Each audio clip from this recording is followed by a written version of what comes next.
You're listening to That's Pretty Dark, the podcast where we talk about all the entertainment that scared us as children and still haunts us as adults.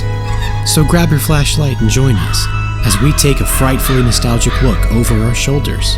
And under our beds. And in our closets. And together, we'll realize, whoa, that's pretty dark.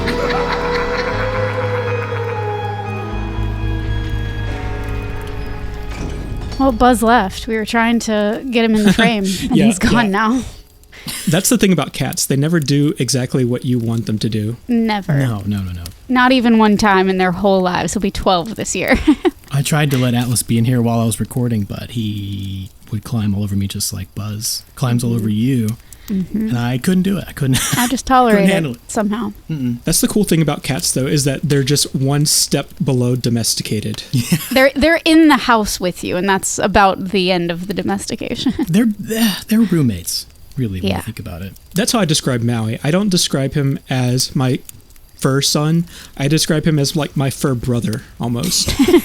He's more a peer. Because we fight, we get along sometimes. It's a brotherly type of love. Yeah, siblings. So, what do we think happened to Maui? Do we think it was like a vampire bite? Because you said it was 2 puncture wounds. Was it in the neck? Was it in the jugular? I think the Greebles finally caught up to him, and they grabbed him at the back leg. So yeah. It was like 2 puncture wounds. So that's crazy. I think Greebles, they probably have pincers, like a crab. Wow. So Maui's been hanging out in some shady neighborhoods. Huh? Definitely. No good. No good. And now you get to see what we do every time where we're like, hey, how do we actually do this? This is Have how we it ever goes. done podcast before? You listen to us ramble and then go, how do we get to the episode? How do we bridge this? And usually we just do something like, and that's Cat Talk on That's Pretty Dark. My name is Christian. My name is Kaylin. And my name is Mason. Mason's here with us. Who's this? Who are you?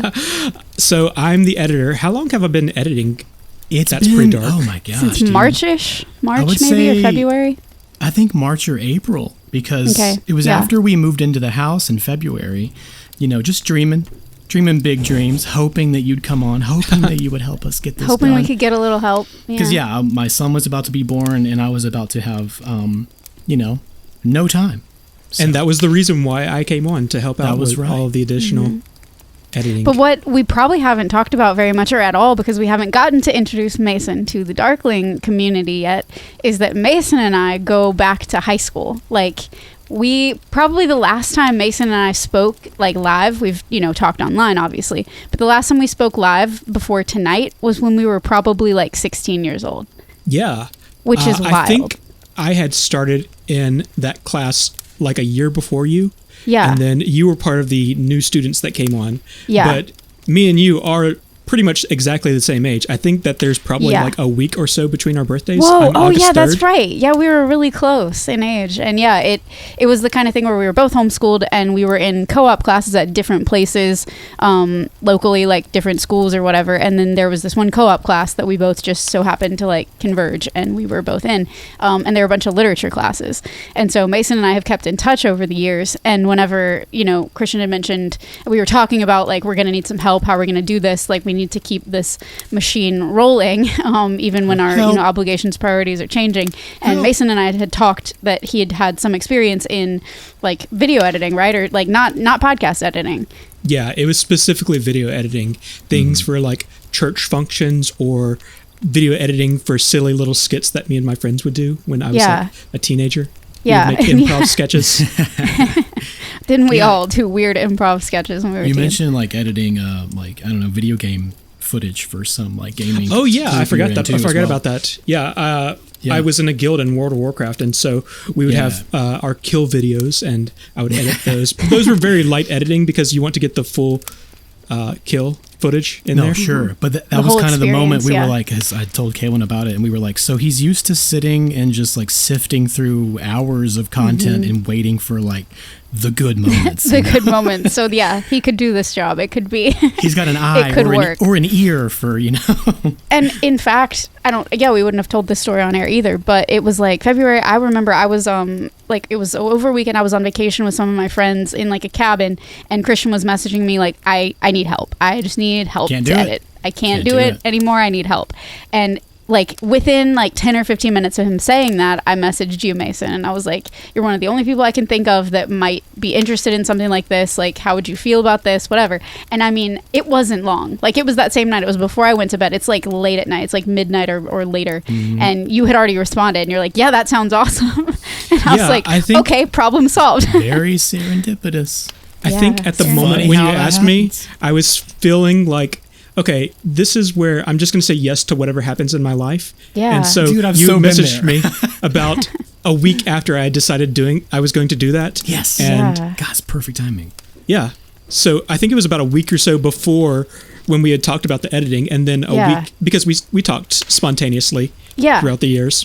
Yeah. And so you messaged me about a week or so after we had talked about it originally. And in that time, I decided, okay, whatever happens in my life, I'm going to say yes to it and just do that thing. And so then you asked me, and I was like, okay, yes, this is what I'm going to be doing. That's awesome. So it was meant to be. Downhill written in the pretty dark stars. It's been really fun. I would not disparage the podcast. Well, I mean, that's on the podcast, at least. On the podcast. Hey, look how great we are.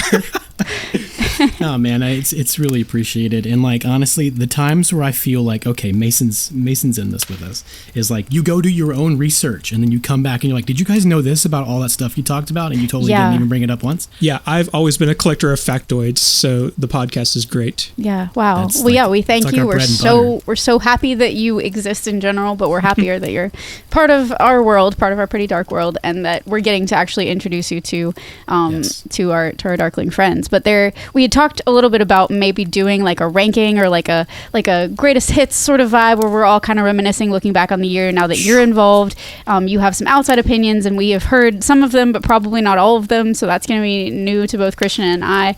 But we would love to get some opinions and feedback on like what you liked throughout the year, appreciated, enjoyed. We can talk about, what were our favorites to do and that sort of thing. I think that would be. It's time to pull up the podcast feed fun. And kind of scroll time to reminisce. So and listeners, shout out your favorites as we go. Scare your cats. Right before I started editing, I actually went back and listened to all of the most recent episodes, and I really enjoyed the Pigeon Man episode. That won't go in my rankings, or I'm not officially making a ranking list just yet. Sure. I really enjoyed the Pigeon Man episode, and I think that was one of the things that set me up for my editing style, because you had done all of this layering of the effects and sound bites while Kaylin was speaking for that episode, and I was like, wow, this sounds really good with all those additional effects. So I tried to mimic that one. So that was a really good edited one, and hopefully it's continued throughout the year.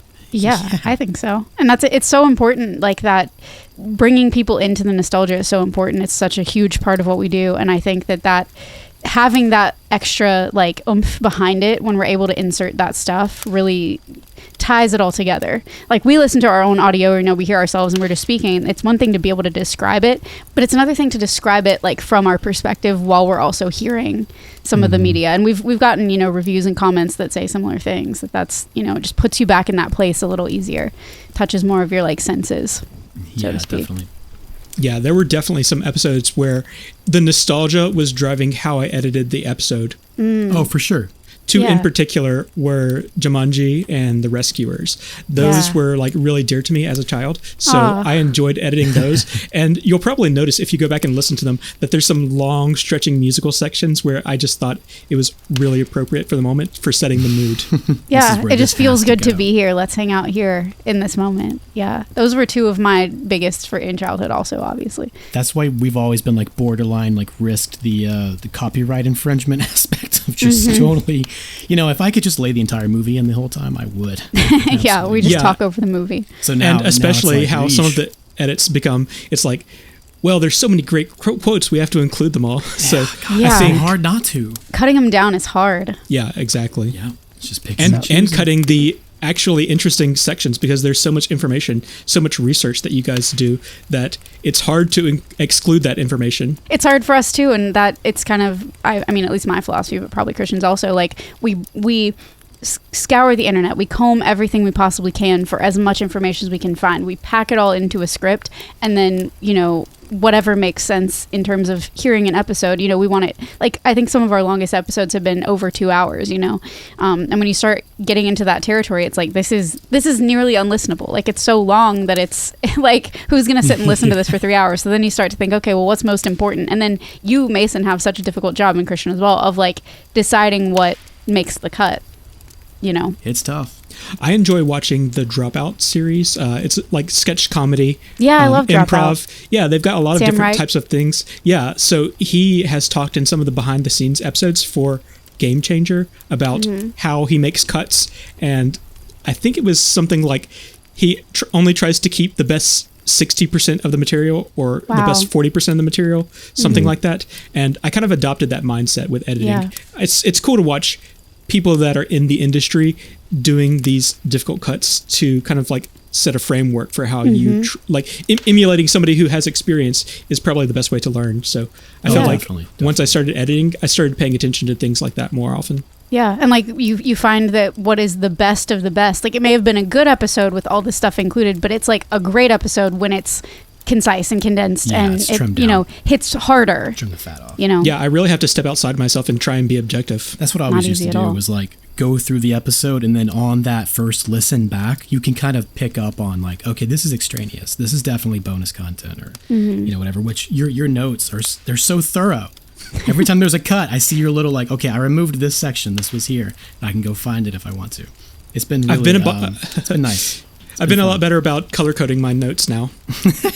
The golden stuff is the little, like, those are the little golden nuggets. That's why I color them. Yeah. Like the things that I write to Christian specifically about the hen. This is for you. I love it. Every time there's like we ask a question we don't know the answer to, there's like a little note in the timeline of the project. It's right there. What you don't see is all of those things that I cut from myself, because either the part ends up being cut entirely and it's not important, or I add it back and it's also not important. Nice. things Sounds are about right. Yeah, no matter what no matter what happens, you go through door A or door B. Both things are unimportant. Same room on the other side.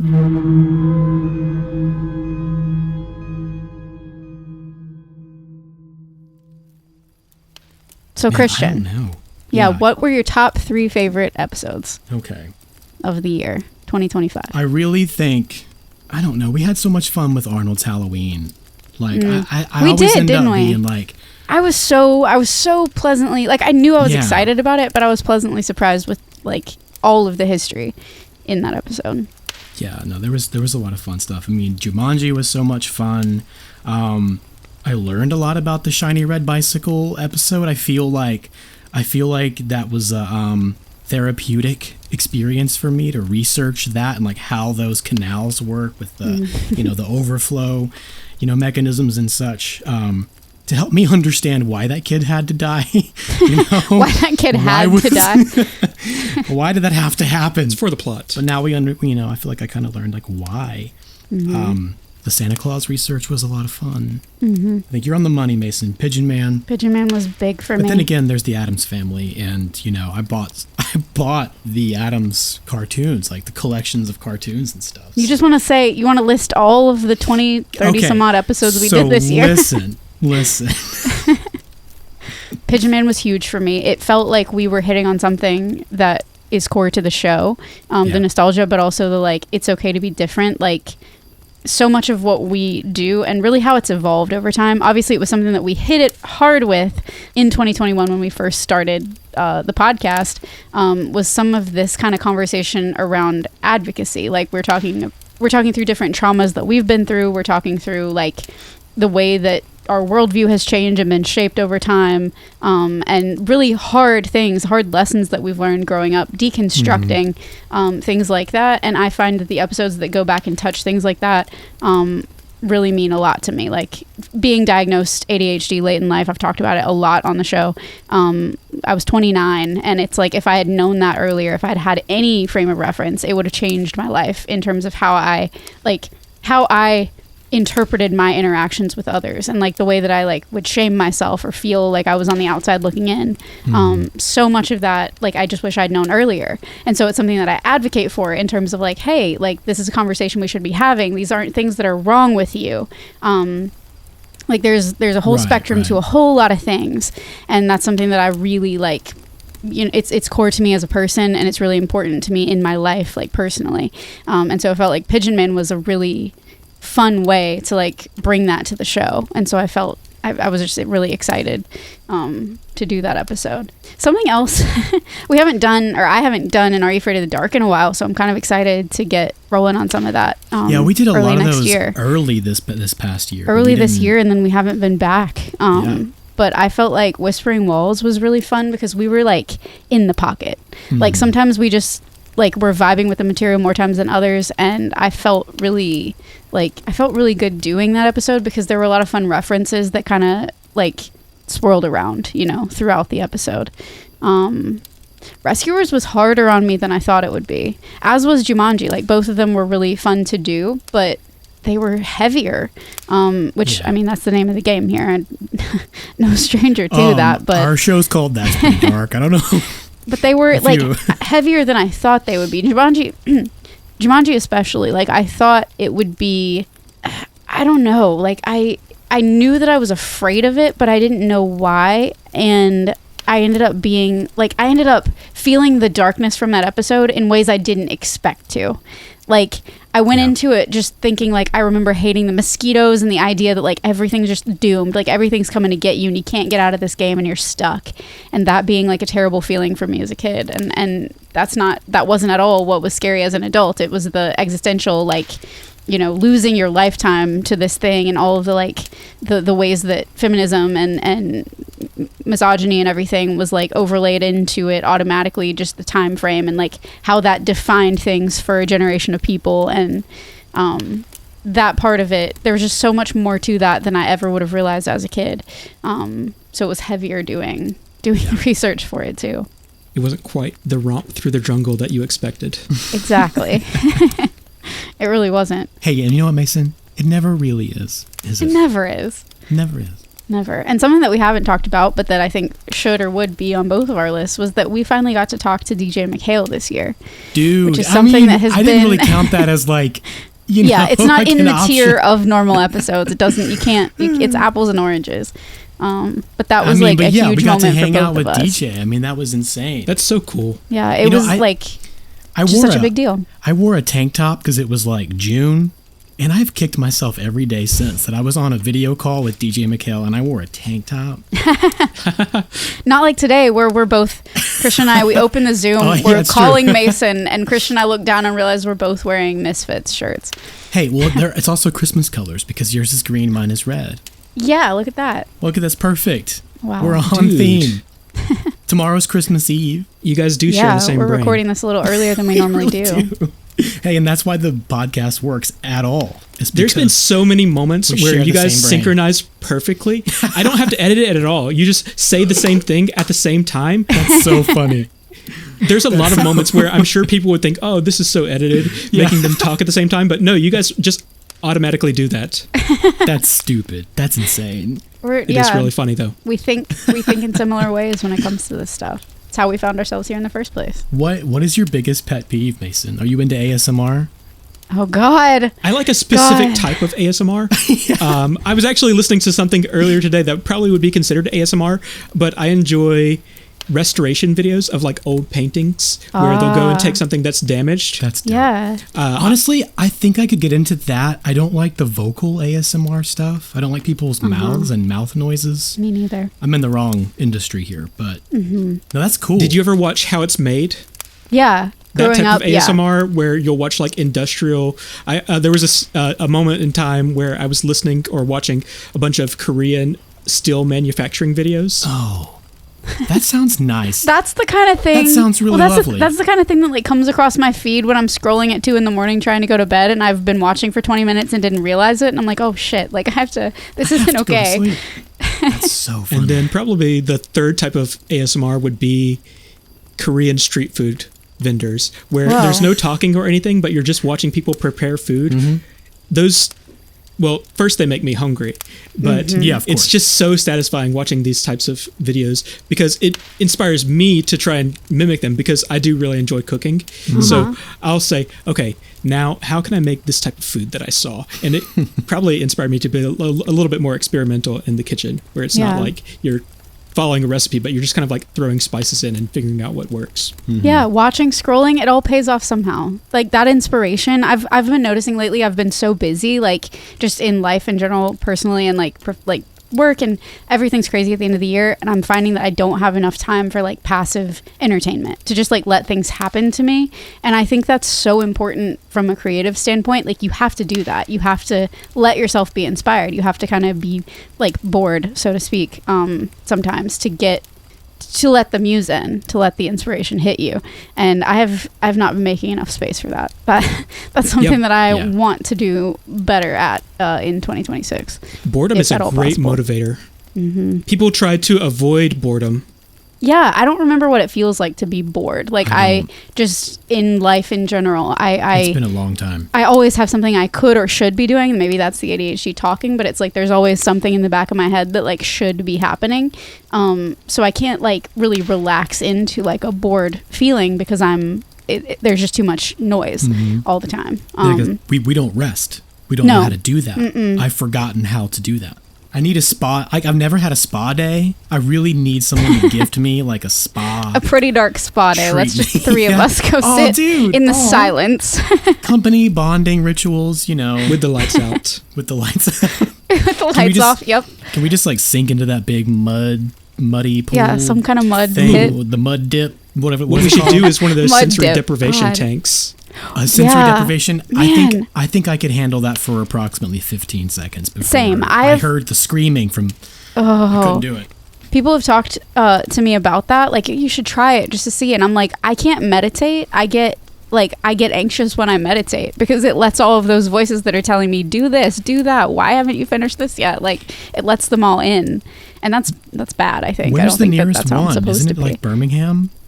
Oh, I have no idea. I don't know where it would be. Maybe. I know there's one in Birmingham, unless I'm wrong about that. But I don't think there's one. Well, we could Stranger Things this and just make our own. Let's just make our own out of a pizza the freezer. kitchen of a pizza place. No, can we call their teacher though and ask him? You know, hey, can we help us open this curiosity door? How much salt do we need? Yeah, give us the ratios. We'll let Mason do the chemistry. I don't trust myself or Christian. No, absolutely not.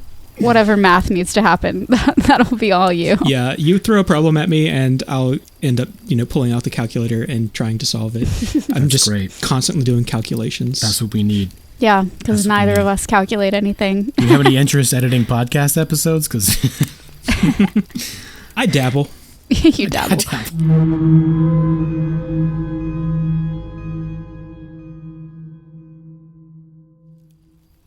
I don't know if we cut you off, but did you get to officially give your tier list? You said you weren't putting Pigeon Man on the list. No, you said no. Jumanji I've thought and about Rescuers this for were a while. important to you. Okay. I knew that you had like a specific idea in mind. So just to get the rankings out of the way, my number one would be Jumanji. Easily. Okay. Just because of the impact that it had on me as a child, like watching that movie. Your ties to it. Yeah, exactly. Yeah. And then my number two, I would say The Rescuers for the same reason that I loved animated movies as a child. And the Disney movies especially. But that one, too. it was so nostalgic. I think that older animation style that they had in the Disney movies, and then the score was just great. But all these hand-painted scenes, like the first 2 minutes of the movie is just hand-painted movie. Yes. God, those hand-painted colors. scenes that We they're just freaked out about it in the across. episode. I like as a child, I remember like being like moved to tears, just feeling something, looking at that, not knowing what it was. And there was that generational connection too, because it came out in the 70s when my mom was a child, so she also really enjoyed that movie. Oh wow! Yeah, I don't think The Rescuers was the one that I watched the most as a child. I think the movie that I watched the most as a child was probably Pocahontas. Oh but, yeah, The Rescuers was. God, I love We Pocahontas. need to cover that one. My God. Yeah, there's so much we could say. Talk about darkness. Yeah, I can't imagine what we will talk about for Pocahontas. And then I think my number three would actually be The Addams Family. Okay. Nice. See, that one was just so you had fun. to give me one. had to give me that. It was so fun. It was so and fun. then I was doing the research into it, and like I'm pretty sure that I drove through that part of New Jersey where Chaz Adams was from, Right. because Whoa, I was yeah. looking at it on Google Maps, and it seemed really, really familiar to me. Because you lived there. You worked in New Jersey for a while. Yeah, it was about 30 minutes away from where I was living in New Jersey, which was Harrison. So right in between Newark and Jersey City on a little tiny island. It's about a square mile city, so I could walk around during my lunch break. Wow. But That's cool. there's a lot of small towns in New Jersey. It's really cool. It's very packed, but the townships are so small that it feels like there's a sense of community there. And one of my best memories there is going to the 4th of July parade, and they had like all these vendor shops set up where you could buy different snacks like popcorn and things, hot dogs, things like that. They had the entire street closed off for that, and then we were sitting on a hillside, and you could see like all the fireworks shooting up across the distance of like different fireworks shows. Yeah. But hanging out at 4th of July with my friends, it felt like a real American experience, like that classic American experience that we all dream of. Yeah. But in that moment, Like it was that in a was really movie. cool. And Bruce Springsteen music is just They had ambiently Bruce playing in Springsteen every playing because Bruce every Springsteen is a street. god in New Jersey. Bruce Springsteen is a god everywhere. Well, yeah, that's true, but for whatever reason, New Jersey takes a lot of pride in the people that are from New Jersey. So, like, Danny DeVito is a national treasure. Yeah. Well, yeah, he would be. A regional treasure. Yeah, yeah. Another one that I think would be a good idea to throw in there would be like, which episode was the most impactful for you? Not the one that was your favorite, but the one that was most impactful. Because I think for me, I would say Drop Dead Fred, because that one, it touched on a lot of things that were relevant to me. Yeah, no, I like that. I worry that I answered like that already unintentionally because, and I agree that they're not the same thing. Like the impact isn't necessarily what you enjoyed the most. Like it can hit you real hard, and like we've definitely done episodes like that where I'm like, that hit me real hard and I needed it to, but oh my god, it was not fun. That wasn't a kind fun of a time. message that you didn't know that you needed to receive, hidden in the episodes. Hidden in the episodes. I mean, Yeah. Drop Dead Fred was something else. Yeah, I agree. It was a there was a lot to big that. deal. And I guess just to get into the actual message that I found impactful with Yeah, Drop Dead please Fred share. was the feeling of society deciding what's best for you. Like you don't have any control over what you get to choose your Yeah. life is. Other people are making that decision for you. Yeah. And it's also this feeling of like being an outcast. Like Yeah. you're not fitting the mold that other Yep, people fit. Totally. So Right. going against that and just deciding, okay, screw it, I'm just going to do whatever I want to in my life. I feel like that was the message that I thought was most relevant for me. And especially because, like I talked about earlier, with deciding I was just going to say yes to everything and becoming the editor for the podcast. Yeah. It was really relevant for me in that part of my life. Yeah. Absolutely. That's nice. I think I said a similar thing about Pigeon Man, where it's like you Yeah, he was kind of this outcast, Pigeon Man, and Arnold was really accepting of him. And it kind of set up this idea that there are people that will accept you. That's that's let you it. into their Really, life. that's it. Is that your people are out there. You just have to find them. Just because you're not, immediately finding them right now, or you're not, like, you have to do what speaks to you.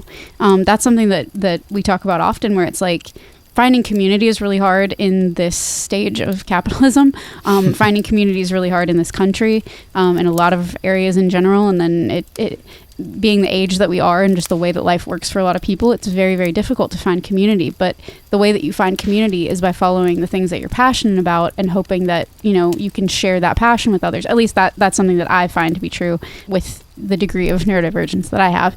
I think when you start following like your own authenticity and who you truly are, that's how you meet the people that are going to, like, that's going to resonate with.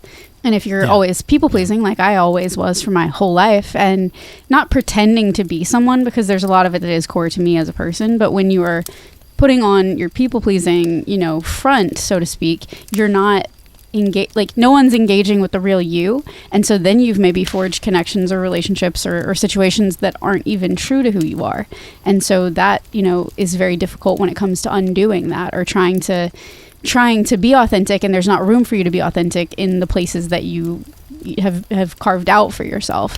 And that's something that I think we talked about some, maybe even in Drop Dead Fred, because it's like they had the audacity, to just do the thing. And, it's not a direct one-to-one comparison, but like just being yourself is going to allow for a measure of acceptance that would not be possible if you aren't doing that, if you aren't embracing who you actually are. You'll never feel acceptance from anyone else if you can't accept yourself.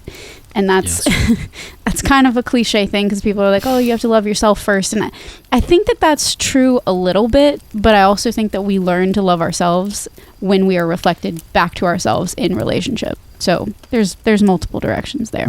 For sure. That's a fun idea. I like to think about, like, our purpose in life is trying to love the person that we are individually. Like this individual, trying to not say that you are this person that you're living out, but thinking of this person that you're living as almost like a mask or a persona that you're living as. And so trying to love that person is really important to being comfortable in that person. Yeah. And accepting, even more than loving for me, like accepting is a big part of it. I think there's a lot of overlap between love and acceptance. I agree. I agree. I just feel like that's the stuff that 80s movies and 90s movies were made of, because the 80s was about like, it was always about like the cool kids versus the nerds, and like they were getting bullied. There were like high school teenage dramas and stuff. But then you get to the 90s, and like the 90s hero was always the outcast. It was always the like underdog, the 80s like was growing like, up. Yeah. Oh, he's part of our group, but he's the nerd and he's getting made fun of, and it's like this whole thing. And there's like the cool jock who like comes around and he's like, "Hey, buddy, what's up?" But now it was a lot more about the stereotype, the archetype. Yeah. Yeah, they really. And the 90s were about like you can be anyone. The 90s flipped it and was like, so the outcast, the Heath Ledgers of the world can still be really cool because he's Heath Ledger. I mean, he's the coolest. I'm just thinking of 10 things I hate about you. But I was thinking of The Breakfast Club. Thinking of how there were like all these outcasts and they all kind of joined together regardless of the social cast that they found themselves in. God help the outcast. That was such a genius concept. They were like, all right, how many different like stereotypes or archetypes can we get in a typical high school? Such a great movie. I like the Dawson's Creek episode. The parody. I'm not surprised. When they redid it in the 90s. It would be cool to take older movies, not for the purpose of making money from them, but putting it through a different lens. I feel like Return to Oz did that, where it was like, okay, we're going to take all of the sins of the first one and we're going to make it more true to the book, but we're going to explore some of these darker concepts. Like you said, Christian, it felt like a horror movie. Yeah, horror movie, start to finish.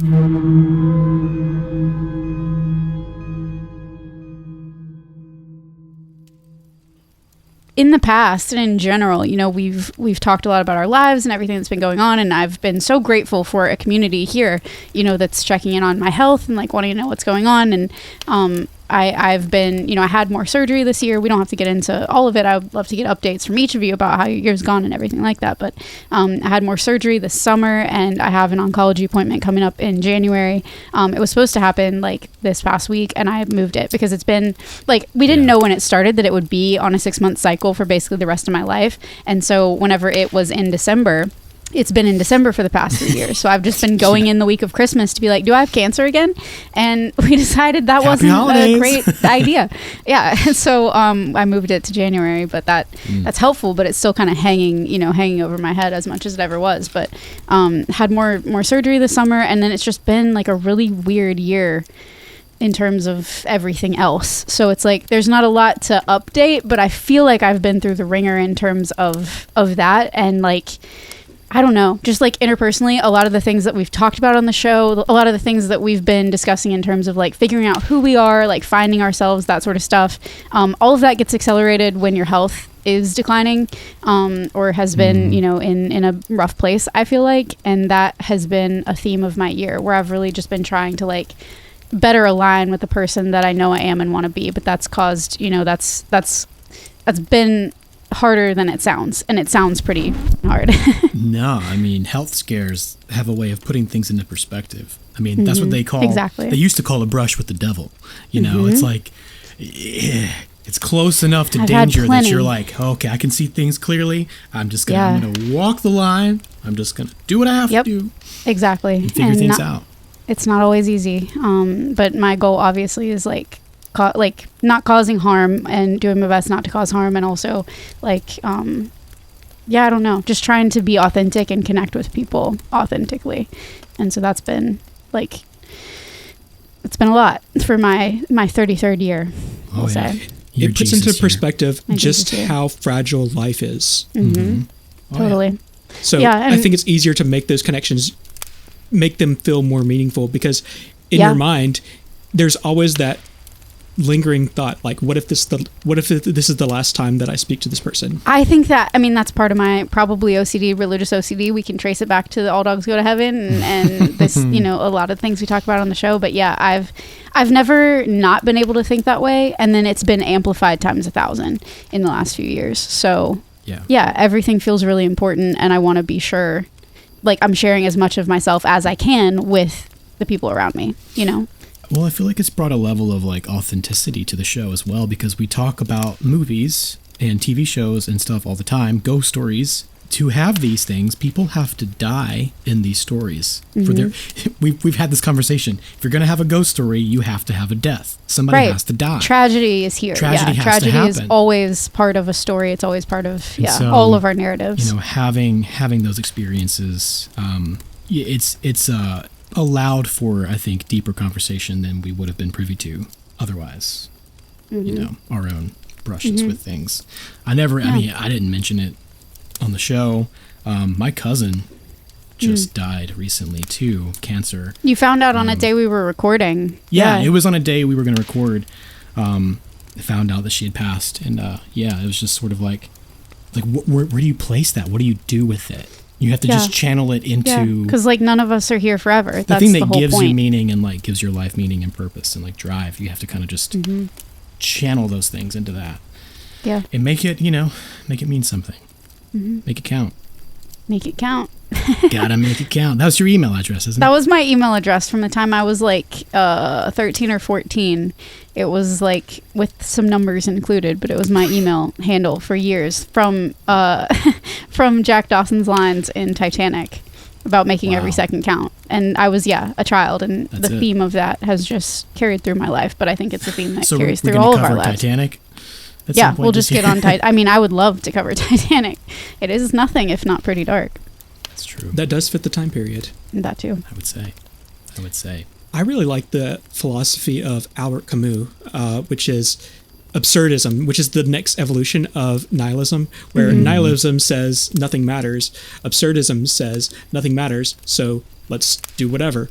And I think that idea of like the things that you do being important is really crucial to the ideas of absurdism. Yeah. So that's the philosophy that I follow in my life, where we're all just kind of floating in this random mush of chaos that we call the universe. And so finding your own meaning in it, like that's the only thing that we're here for. Yeah. You know what? A friend of mine, Luke, said, you know Luke, Caitlin? I do. We were talking about nihilism because he studied philosophy in school. And I was kind of like, okay, so help me understand these different like facets of philosophy. And I was like, explain nihilism to me. And he said, okay, so a lot of people think that nihilism essentially is that nothing has meaning, nothing matters. And he said, actually, it's more about nothing has meaning, therefore the only meaning that exists is what we give it. That's actually... Right. Or at least that may have just been his perspective of nihilism. I don't know if that's the generally accepted, view of nihilism. But I was like, I like that version of nihilism. Me too. Right. And I think that was probably a bit more of Albert Camus. I read some Nietzsche, which was the guy who came up with nihilism. Okay. Or it's kind of like credited with being nihilism. Yeah. And it just felt so pretentious. It was like just awash with all of this pretentious terminology. Yeah. And I couldn't even make it through all of the books that he read. I read like, I can't even recall the first little short paper that he read, and then I started to read the next one, and I was just like, I don't really care about what other people think of him. They put this idea on a pedestal, and I'm sure it's really important to people that are in a philosophy major, or they have some sort of purpose in like documenting things. But when I was reading it, I just felt like it wasn't really something that I could apply to my own life, and I enjoyed Camus' stuff about absurdism a bit more, and it kind of ties into that find your own meaning. Right. More easily applicable. Because I don't know, like eventually it's like I have so much anxiety. I have so much that like, I internalize things and I worry about things, and I've always had it since I was a little kid. I've always been so like afraid of things. Fear has been a big aspect of my life, which I think is driving force. The driving for both force of us my for a long existence, time. But it's just kind of like if you can get to a point where something is so absurd, you can just laugh at it. It's like if you can tip the scale over into absurdism and just kind of go, why do I care about that so much? I'm so worried about this one thing. Why? Yeah. What's the actual purpose here? And like, do I actually feel that way, or was that just like driven into my skull when I was a child? We're all born strangers into the world. None of us know the rules, and people put their rules that were explained to them on to us. They imprint the identity that they decide for us before we're able to make a decision. Yeah. And I think, if we embrace people as, okay, we're all really in the same situation where we don't really know what's going on, but these are the rules that we've established, I think that we would all be a little bit better for it. Mm-hmm. I think so too. I think that's what you and I both have done, Christian, in a lot of ways, where we decided at a certain point. It happens for everybody. Hopefully at some point in your life, you look at what you're holding and you're like, did I pick this up on purpose, or was this handed to me and I just haven't put it down yet? And we've both done a lot of that in the last decade, and it's really brought us to where we are in terms of like the things that I'm holding now are things that I really want to be holding. I did it on purpose, and something about that, even just that, feels better, because there's nothing that's like arbitrarily in my orbit or worldview that I didn't choose or on purpose gain. And if there is something, or something's found, or like we discuss it or whatever, I'm a lot more flexible now. Like just the flexibility, and that lends itself to absurdism as well, because it's like if you have like all of these ideas, if you're holding all this stuff, and at any point you could change your mind on how you feel about this thing or that thing. And that was also something that I just wasn't aware of. I didn't know you could change your mind about a lot of things for a long time. And learning that was very liberating also. Mm-hmm. And the show has been a big part of teaching me that, honestly, because there are ideas that I come across and things that we talk about in fiction, in film, movies, whatever, where I'm like, well, I remember feeling a very specific way about this at one point in my life. And I realize I don't feel that way anymore. And that's okay. Like the rigidity, or like the idea of being just totally like loyal or steadfast in a certain way. Like I think I pride, I pride myself on my loyalty. Like I do feel like I'm a very loyal person in certain respects, but like just the arbitrary nature of it isn't really something to be proud of. Like figure yourself out, figure things out. Mm-hmm. And the work that we are able to do on this show, we get emails all the time where people are like, I never thought about it from this perspective. And just a shift in perspective can be so important in so many ways for so many things. And I feel like that's one of the like foundational principles of our show, is to allow space for that, provide for that. I mean, like adhering to a creed or philosophy or belief system that you did not choose for yourself. Mm-hmm. We've all done it. But gonna say it's insanity. Like if it's unchallenged, that's, I mean, unchallenged faith, people talk about that. But there is truth to that concept of like, if you've never thought about, if you've never considered another option, then like, right, how substantial is it actually, like to yourself as a, as and an that, individual? that's the thing. You've never considered, if you've never considered another option. I was in therapy recently, and I love my therapist. She's amazing. Had her the same therapist for the past 10 years, and she said something that was like, contrast is a teacher. Mm-hmm. Like you learn through contrast. You can only know what you don't know when you're presented with contrasting information. And I was like, it's so true. And like I've needed that in my life, and I haven't even allowed it in certain ways for years of time. But contrast is everything, because even if you're comparing apples and oranges, at least there's contrast, like this one, like, you know what I mean? Pressure makes the diamond. Echo chambers are dangerous. There's this really great quote. I don't know if you guys have ever heard it before. It's what doesn't kill you makes you stronger. So I think that was in a song I heard one time. Yeah, I've heard that before too. Weird.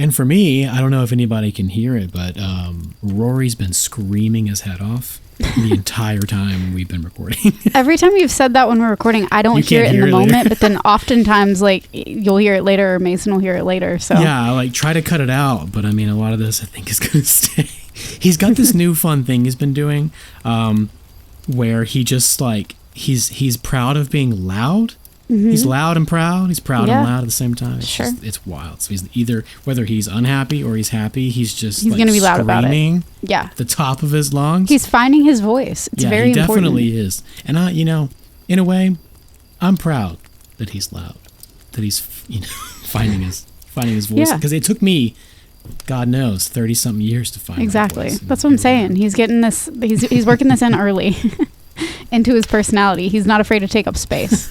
It's important. Yeah. Yeah. The development of tiny humans is really interesting. It's been wild. It's been wild. That's been the bulk of my year this past Right. year. You've been watching it happen in real time. Watching a child grow. He's 6 months old. Wild. 6 months. It's Wild. stupid. He's actually almost 7 months. Technically. Has he started any food yet? Like solid food? Yeah. No, his favorite's mashed potatoes.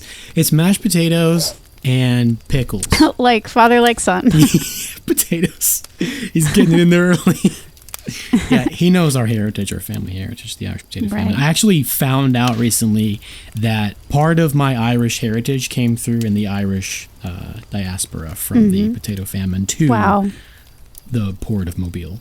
You knew that. You knew that already in your heart. I didn't. Your soul. Yeah, it was already there. It was already deep. Your soul So knew. that's why his favorite food is mashed potatoes. Who doesn't love potatoes, though? Potatoes are such a Right. good Yeah, whole tuber. food group. It's got everything you need to stay alive. I couldn't live without him personally. And I mean, we were talking about like growing up in cultures that, force fed us a belief system or a political stance or, some sort of philosophy, name it what you will. That's just kind of been at the forefront of my mind the past few months of becoming a father. It's like, how do I not do that? Right. How do I What allow do you for pass room on and- to grow? yeah. Exactly. Because like I want to pass on the things that like really matter to me, which I think is what most people do, Right. but not in a dogmatic way. Like Right. if I really had my way, his religion would be like folklore and history and like magic and all that. Yeah. It's like we were talking about with Santa. Like you want to instill a sense of like wonder and hope and that can come from fiction, and it's tricky when the lines blur. Yeah, it really It's tricky is. when you're told things are fact. But I don't want him to be like, I don't know, stuck in a mindset like I was growing up. I don't want him to feel like, or any child that I have, I don't want them to feel like they have to live their life a certain way just because that's how they were raised. Like I Right. want there to be, Yeah, that's important. Flexibility. I want all the doors to Autonomy. be open. All the curiosity doors need to be open at all times. Yeah. So Agreed. I've been talking with a lot of friends about that that's it. lately. that's kind of where I've been. I'm glad. And if any millennial parents are like listening, I'm sure that a lot of them are echoing those sentiments, because I've been talking about that with a lot of my friends, both parent and non-parent friends recently, very recently, about how important it is that those doors are open just in ways that we didn't have doors open. And again, that might be how a lot of parents, a lot of people over generations have attempted to do things, but nobody's ever going to do it perfectly. But Yeah. I think when you're asking yourself like what to do or like how to approach something, the best thing you can do is like, share your knowledge, your experience, your wisdom, but make sure they know no matter what, the door is open.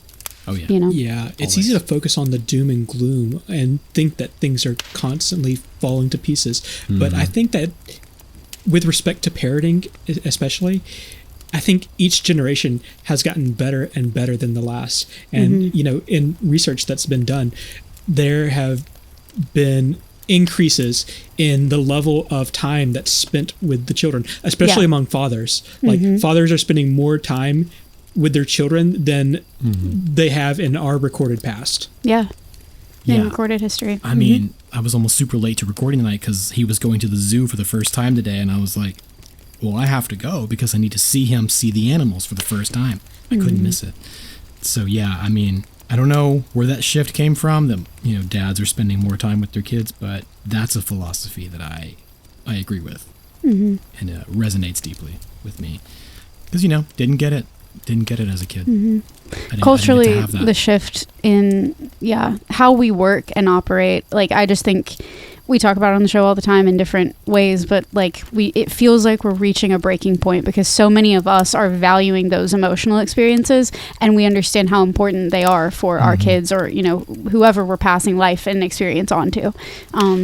However we're spending that time or like whatever that purpose is, we're recognizing that is just so much more important, and we're not willing to like sacrifice it to the same degree. I don't see how it was ever done differently. I don't know how. And that's the thing. It was a otherwise. System, you know. Like I don't blame our parents at all. It's the system, the way that it was shaping life, and it was just that's the way it was. Nobody was questioning it because why?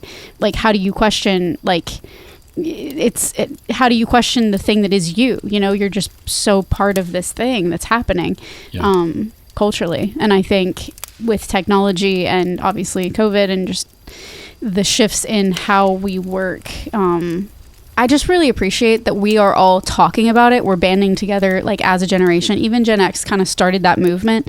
But we're just saying like we can't tolerate it anymore. Like we are corrupt as people the deeper we go into this like structure that isn't benefiting anybody, or is only benefiting a very small, you know, subsection of the top 1% of the population, right?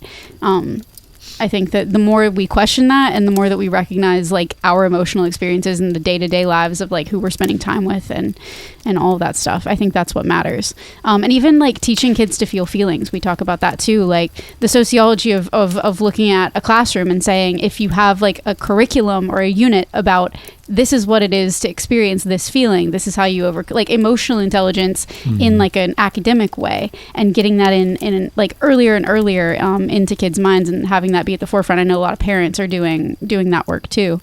But just what kind of different societies are possible if we are instilling these as the values earlier and earlier on. And honestly, Mason, Mason and I have had these kind of conversations over years, just randomly, just like pop in a DM and we say like something that we're just thinking related to these ideas or these terms. And Mason has always, ironically, you've been kind of a source of optimism for me because you do have a really like bright way of looking at things like that where you're like, yeah, all of this sucks. Like you said earlier, like it isn't all doom and gloom.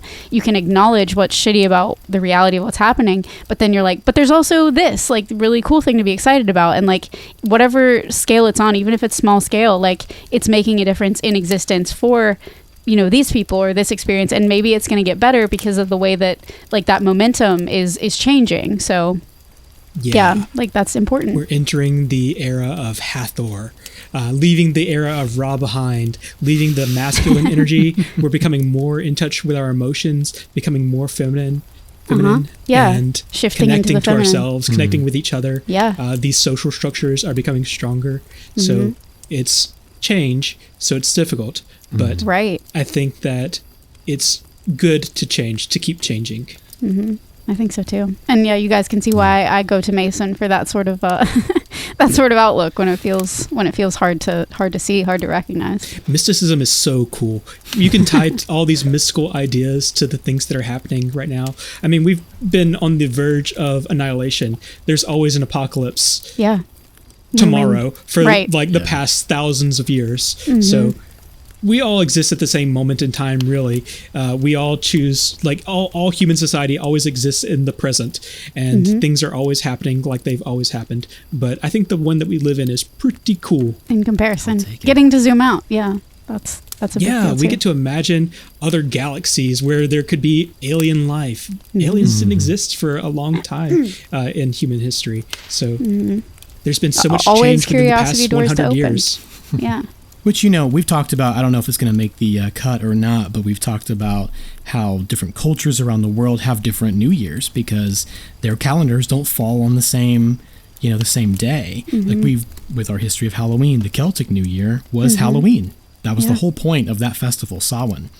There's the Chinese New Year that Mason's talked about. And it's because we should all be synced up on this one rock floating around, you know, the abyss, but we're not. We aren't. We can't be. We all Everybody's think we're seeing right. the sun at a different time, and we all think we're right about Nobody it. can ever admit that they're wrong. So we all worship the sun in different ways. Right. That's true. That's true. And nobody really knows what year it is because, I mean, hey. What is a year? Yeah, exactly. Let's What have a is up start and date. points don't matter.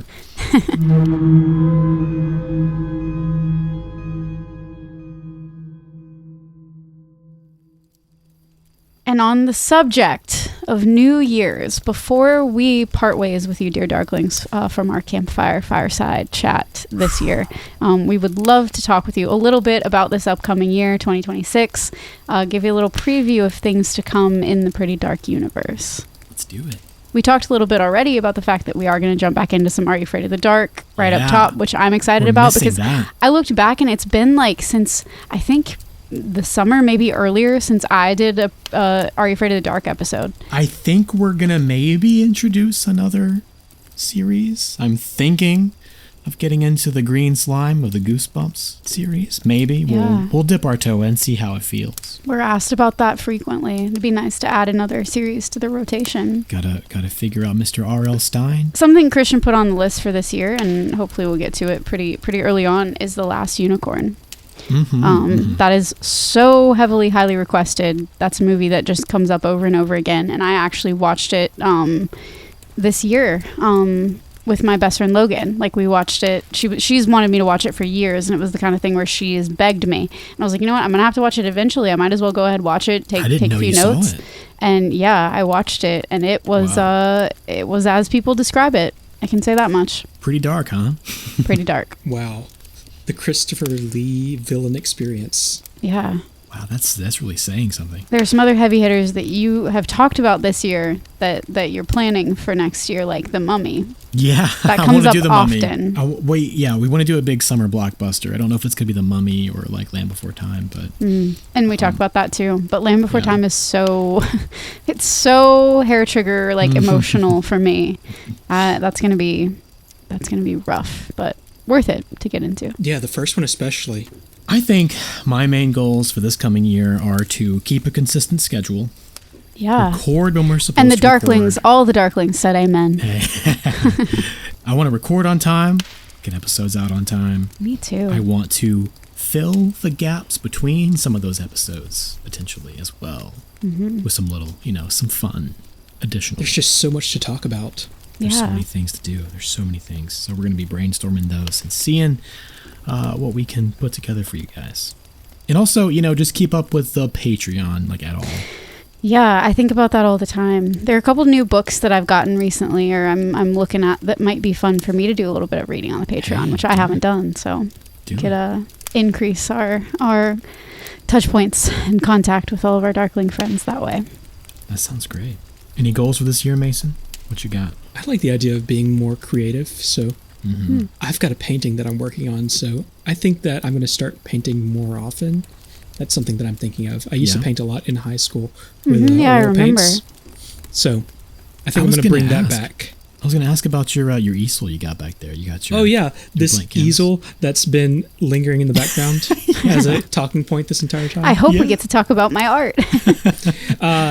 Yeah, I've got a little studio working right now, so there's paints that are at my feet and some stuff that's in the next room drying out of reach of my cat. He can't get into. Lots of toxic chemicals with paint that you have to deal with, so I'm making sure he doesn't get into those. But right now I'm doing a lot of landscape paintings, but I want to do some more dark stuff. I've got some dark ideas that I think need to fit onto a canvas. Wow. Darkling, if you want to see some of Mason's art, horror stuff, let us know. All right. Heck yeah, man. That sounds awesome. Skeletons, bones. Yeah, please share with us. Alchemy, iconography, which I think is super cool. I love the idea of being more creative also. And like we talked about earlier, like trying to make intentional time for those muses and those ideas. Right. And figuring out new ways to explore that, even when we are too busy, even when we are overwhelmed, like really, making that part of our practice, part of our everyday. And I know that that's going to come through in the research, and everything that we do here can be better served by us being more creative as people, I think. God, because the research gives me so many ideas for things I want to do, and then it's like, when am I going to make the time to do this? Right. So, I mean, I've always cherished the podcast for like a number of reasons, but also because it's like an endless supply of inspiration. Like a well. It really is, yeah. And for me too, yeah. Just it represents such a creative outlet and such a way to like engage with others. with all those ideas. Yeah. Thank you all for being that for us, for listening, for 4 years of doing this. I mean, over 100 episodes and all this time spent. And I feel like we have grown so much in that time. And yeah, all we want to do is bring you more of the content that we love so much and that you have come to love so much alongside us. So thanks for sticking through this. If you listen to the whole thing, we appreciate it. We tried to have fun with it. Mason, thank you for coming on. Yeah, thanks for being here, Mason. Yeah, it's fun to be on this side of the recording. I think. How often are you just yelling at your computer wishing you could say something? you get to put it in the editing notes, so that does help. But it's much better to have a mic in front of you. Usually it's yelling at Christian through the form of notes that I leave in the edit. Stop rubbing your beard as you talk, you moron. I've only thought that one. I haven't actually said that one. And I didn't include the moron. I'm not that mean. No, never. Hey, not yet. Give it another year. Yeah, I'll be withered and jaded soon. Yeah, if I sit here just long give enough. it time, Mason. You're coming. No. Yeah, you'll be coming up on your first Pretty Dark anniversary early on next year. So Yeah. Yeah, I was doing the math for how many episodes I've been a part of now, and it's actually crazy. Just through this year, there's been so many episodes that it's like a whole number fraction. Like I feel like it was like 1 out of 6 or something like that I have been part of. That you've been part of. That's awesome. Wow. I remember being surprised by it, but it's only been a year, but it's also been a year. It's been a year. Yeah, exactly. I mean, we jest, we make jokes, we make light of things, but I do want to sincerely say thank you, Mason, for sure, for coming on and helping us, because if you guys really haven't gotten it, if Mason hadn't come on to help us and be our editor, the podcast would have had to go away for a while. Or until change, we could get back on our feet. drastically. Or change, and only release every few months. So Mason kept us afloat, he kept us alive, and he kept us bringing you guys the content that you've come to expect. And, and rightfully so. Yeah. So, wanted to thank you for doing it, Mason. Thank you, I appreciate Mason. being a part Truly. of it, and I enjoy learning all the stuff that you guys research. We're very lucky to have you. Extremely. We hope that you all are having a wonderful new year yourselves. We hope that the new year brings you every good thing imaginable, the things that you didn't think were possible. We hope that all of that goodness comes for you and yours in the new year. We hope that regardless of how the year treats you, you will be sticking around to enjoy all the pretty darkness with us. If you want more of us, even after this lovely campfire chat, you can find us on social media at That's Pretty Dark Podcast on Instagram, at That's Pretty Dark on TikTok. You can send us an email, like we were saying, tell us about all of your traditions and what you've got coming up in the year ahead at That's Pretty Dark Podcast at gmail.com. We've mentioned our Patreon a couple times, not intending to plug it, but now we're intending to plug it. If you would like to join us and contribute financially, you can join us at patreon.com/TPD podcast and give of your hard-earned means for us. We hope that it's a big year for us, and your support in those ways, just the idea that you would go out of your way to contribute to us like that has always meant the world, and it always will. So thank you to each and every one of our patrons currently. We appreciate you greatly. Past, present, and future patrons. Past, present, and future. Amen. What else am I missing? I think that's it. I think all we can say now is Happy New Year. Yeah. Happy New Year. Happy New Year, 2026. Cheers, you guys. Wow. I don't know if you'll have a drink with Hey, you. cheers. I got blackberry sparkling water. I'm gonna cheers it. Cheers. Cheers. Cheers. Mason's cheersing with Maui, his cat. And I think that we should listen to Auld Lang Syne. Mm. That's my favorite New Year's song. It's my favorite New Year's song, too. My favorite New Year's song as well. Old Long Since. Old Time's Sake. Nostalgia. That's the name of our game. I Nostalgia. think it's time for me to go back behind the curtain. Aw. We'll bring you back out, just like the wizard. You'll have your day. Just know that I'm there. I'm just the spirit lingering in the Whoa. space between the words that are said. Whoa, that's Mason. That's deep. That's heavy. Love that. Hell yeah. We'll keep Mason in our toolkit. Whip him out when we need it.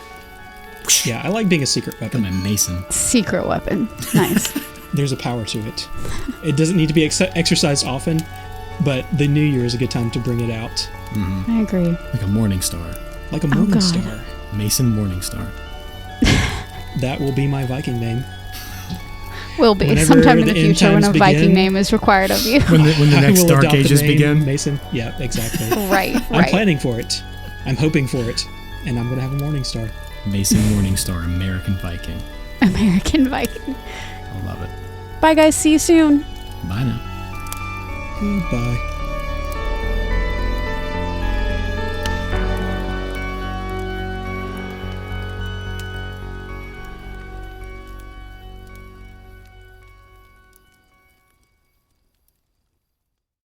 This episode is sponsored by BetterHelp. Hey Darklings, Kaylin here. We know our generation has a surplus of pretty darkness in common, and if there's one thing unpacking our upbringing has taught us, it's just how essential therapy is for shining a flashlight on the darkness in our own lives. I don't know where I'd be without mine. I believe every human can benefit from the perspective of a licensed therapist. Whether you're familiar with your own inner workings or you're just looking for a listening ear, you can give BetterHelp online therapy a try by going to betterhelp.com/prettydark and receive 10% off your first month. I get that online therapy can be tricky, but I've been seeing my therapist online since 2020, and I'm here to tell you that it's absolutely worth it. Getting started is always the hardest part, and BetterHelp makes that easy. You can begin right from your phone or computer in whatever way makes you most comfortable, via good old-fashioned phone calls, video chats, or even messaging, if that's more your style. We enjoy this frightful nostalgia and learning about how it all connects, but Darklings know we're also passionate about healing and growing from what we learn. If you dare to do the same, head to betterhelp.com/prettydark. There you can answer a few questions, and BetterHelp will match you to a professional who has years of experience helping people like us. Plus, you can switch therapists at any time, so you're sure to find the right connection. Millennials are ditching the stigma and owning our mental health. And with BetterHelp, you can build a relationship with a professional all from the comfort of your own home, just how we like it. Visit betterhelp.com/prettydark or choose That's Pretty Dark podcast during sign up and enjoy 10% off your first month. That's betterhelp.com/prettydark.